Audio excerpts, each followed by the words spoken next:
Lear has joined me. Good morning. Morning. I hope that means we're not getting a hurricane. Have you come to make us nervous? No. The short answer is no, we're not getting a hurricane, but that might be an unwise, perhaps even foolish after what happened to the Met Office in 1985. Let's not go there yet. Yes. Let me explain to you why it's not going to be a hurricane, because already it's tracking across cooler waters over the Atlantic. So in the next 48 hours, Jane, it will be downgraded. Once it moves across the islands of Bermuda, it will be downgraded to a tropical storm. Already it's starting to lose some of its power, some of its energy, and it's still got a long way to come before it reaches the shores of the UK. So it will start to lose some of its intensity. There'll still be some energy in the storm. It gets kind of picked up with the jet stream, but it's got to travel hundreds of thousands of miles across the Atlantic before it comes to the UK. And something we also need to point out to you, see this little bump here? This is high pressure. It's going to calm things down. Thursday, Friday, beautiful days across the UK. Cold, but lovely. But that is actually going to act a bit like a brick wall, really. It splits the jet stream in two. And when that happens, there's still a great deal of uncertainty as to the track of that storm system. And it looks likely at the moment is that it might deflect or drive that low pressure to the north of us, which basically means that there's a potential for some strong winds out to the west and the potential maybe for some rain into the west.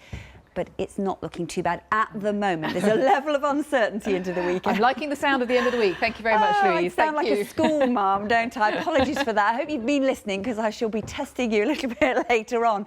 Back to the here and now, actually. There's a lot of weather to talk about as well across the UK, and it's all low pressure driven as well. Just look at this for the remainder of the day. Not particularly pleasant if you're caught in some of these sharp showers, I tell you. And up into the far north and east, here we've got some persistent rain and some strong winds tracking in off the North Sea as well. That's going to make it feel rather disappointing.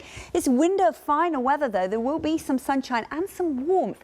Actually quite a muggy feel out there if you keep the sunshine for any length. But down towards England and Wales, a real cluster of sharp, thundery downpours likely into the afternoon. If you get caught in one or two of these, you will know about it. They could be quite heavy indeed. But if you keep the sunshine, it should feel quite pleasant. And favoured spots, northern England, southern and western Scotland, not looking too bad at all. A few showers perhaps into Northern Ireland, but the far northeast of Scotland disappointing, 13 degrees, and those winds continuing to bombard that Aberdeenshire coastline, so it will feel not very pleasant out there at all. Now, through the night tonight, the rain slowly eases off to the northeast, but these real cluster of showers continue to push across the country. A lot of cloud, some wind, some rain around, but it is going to be a mild night. Temperatures generally into double figures, with the exception of Northern Ireland, and that's because that high pressure I was telling Jane about, that's already starting to build out to the west. So Wednesday is a slow, improving day, with perhaps just some rain lingering across the northeast as the low pushes into the North Sea. Behind it, though, the high builds, quietens things down. West is best for sunshine on Wednesday.